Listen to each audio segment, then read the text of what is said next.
Okay तो hello students, welcome to pure mathematical academy. तो आज जो क्वेश्चन हम डिस्कस करेंगे ये IIT JAM MS 2025 एग्जाम में पूछे गए क्वेश्चन था। क्वेश्चन पूछा गया था रियल एनालिसिस से एंड क्वेश्चन की डिफिकल्टी लेवल की मैं यदि बात करूं तो मैं इसको सिंगल स्टार से रेटिंग करूंगा आउट ऑफ 5 स्टार। तो क्वेश्चन का सोल्यूशन पे जाने से पहले मैंने क्वेश्चन को ऑलरेडी जूम करके रखे। तुम क्या करो, पहले क्वेश्चन को एक बार खुद से ट्राई करो, उसके बाद ही तुम्हें इसका सोल्यूशन को देखना। देखो तुम्हारे पास यहाँ पे क्या का इन्फॉर्मेशन दे के रखा है। तुम्हारे पास यहाँ पे दोनों सीक्वेंसेस दिया गया है, AN के नाम से एंड BN के नाम से, एंड सीक्वेंसेस किस तरीके से डिफाइंड हो रहा है वो भी तुम्हारे सामने यहाँ पे गिवन है। ठीक है, अभी यहाँ पे ये दोनों सीक्वेंसेस में से कौन सा सीक्वेंस कन्वर्ज करेगा एंड कौन सा डाइवर्ज करेगा वही तुम्हें यहाँ पे चेक करना है। चारों ऑप्शन उसी के ऊपर ही यहाँ पे बना के दिया गया है। ठीक है, अच्छा तो यहाँ पे तुम ध्यान दो, मैं यदि पहले सीक्वेंसेस के ऊपर ध्यान से नजर डालें तो मेरे पास यहाँ पे AN सीक्वेंस बन रहा है। यहाँ पे जो बॉक्स टाइप का दिख रहे हो ये एक ग्रेटेस्ट इंटीजर फंक्शन को डिनोट करता है। ठीक है, अच्छा तो यहाँ पे जो AN है, AN डिफाइंड हो रहा है कुछ ऐसे कि n² अपॉन n+1 का ग्रेटेस्ट इंटीजर फंक्शन। ठीक है, अच्छा एक बात तुम याद करो, मेरे पास जो AN डिफाइंड हो रहा है ग्रेटेस्ट इंटीजर फंक्शन से, तो ग्रेटेस्ट इंटीजर फंक्शन का एक प्रॉपर्टी होता है कि for all x greatest integer function क्या करता है, ग्रेटेस्ट इंटीजर लेस देन और इक्वल्स टू x। जो भी मैं x के लिए यहाँ पे ग्रेटेस्ट इंटीजर फंक्शन उसके ऊपर जब मैं यहाँ पे इनपुट करेंगे तो वो तुम्हारे पास ग्रेटेस्ट इंटीजर देगा उसी x से, या तो उसके बराबर या फिर उससे छोटा। एंड ये जो है ये ऑलवेज हो जाता है स्ट्रिक्टली ग्रेटर देन x-1। ठीक है ना, तो हमारे पास ग्रेटेस्ट इंटीजर फंक्शन का ये जो वेल नोन प्रॉपर्टीज है इसको हम यहाँ पे अभी यूज करेंगे। ठीक है, ध्यान दो, मेरे पास इसको मैं जब इसके ऊपर यूज करेंगी तो फॉर ऑल x के लिए था, दैट मीन्स मैं x की जगह पे n² बाई n+1 मैं इसको लिख सकता x की जगह पे, क्योंकि ये तो फॉर ऑल x के लिए था, राइट। तो इनका ग्रेटेस्ट इंटीजर फंक्शन ये हो जाएगा less than equals to n² upon n+1 and greater than n² upon n+1 -1। यानी कि तुम्हारे पास क्या मिल गया कि n², अच्छा यहाँ पे इसको AN ही लिख दो, ठीक है ना, ये तुम्हारे पास मिल गया less than equals to n² upon n+1 and greater than n² minus n-1 upon n+1। अभी ध्यान दो, ये जो सीक्वेंस है as n tends to infinity n² by n+1, ये तुम्हारे पास इन्फिनिटी पे जाते हैं। तुम इसको एल-शॉपिटल रूल से भी चेक कर सकते हो। ठीक है, अभी मैं यदि इसको चर्चा करें तो ये भी मेरे पास limit n tends to infinity n² minus n-1 upon n+1, ये भी तुम्हारे पास इन्फिनिटी बाई इन्फिनिटी फॉर्म बन रहा है। Is it clear? That means तुम्हारे पास यहाँ पे तुम इसको जब एल-शॉपिटल यूज करोगे तो ये भी तुम्हारे पास इन्फिनिटी पे जाएगा। तो यहाँ पे हम यदि सैंडविच थ्योरी को अप्लाई करें तो बाय अप्लाइंग स्विच लेमा या फिर sandwich theory we can say that limit n tends to infinity AN जो है ये भी मेरे पास इन्फिनिटी पे जाएगा।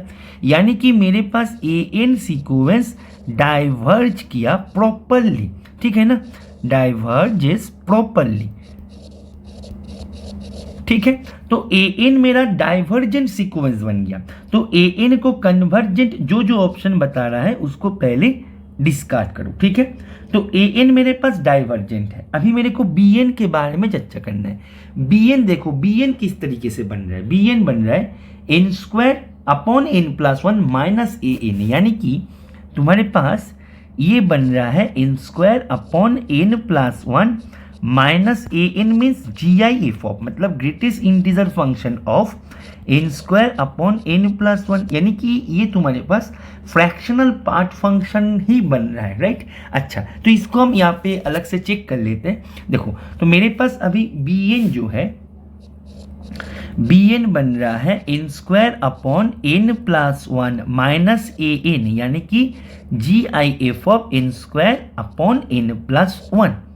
Is it clear? अच्छा अभी ध्यान दो, मैं यदि B1 निकाले, मैं पहले BN सीक्वेंस को एक बार निकाल लेते हैं, right. B1, B2, B3, B4, B5 and so on, right. तो मैं यदि B1 निकाले तो B1 मेरे पास क्या होगा, 1/2 माइनस GIF ऑफ 1/2। तो बेटा यहाँ पे 1/2 का GIF क्या होता है, तुम बोलो सर 0। दैट मीन्स तुम्हारे पास B1 जो है, B1 हो गया 1/2। मैं यदि बताए बेटा तुम मुझे B2 निकाल के दो, तो B2 क्या होगा, 2² अपॉन 2 + 1 यानी कि 4/3 माइनस 4/3 का GIF। 4/3 मीन्स 1 पॉइंट समथिंग, तो उनका GIF क्या होगा, 1 होगा। दैट मीन्स ये तुम्हारे पास 1 यानी कि 1/3। तो तुम्हारे पास B2 जो है, B2 हो गया 1/3। तो साथ में यहाँ पे BN सीक्वेंस को भी यहाँ पे साथ में लिखते हुए जाओ, ठीक है, वेरी गुड। मैं यदि बताए बेटा B3 निकाल के दो, तुम बोलो सर यहाँ पे 3² यानी कि 9, यहाँ पे 3 + 1 4 माइनस 9/4 का GIF। 9/4 का GIF होता है, मतलब 9/4 होता है 2 पॉइंट समथिंग, तो उनका GIF होता है 2, राइट। दैट मीन्स तो तुम्हारे पास B3 मिल गया 1/4, वेरी गुड।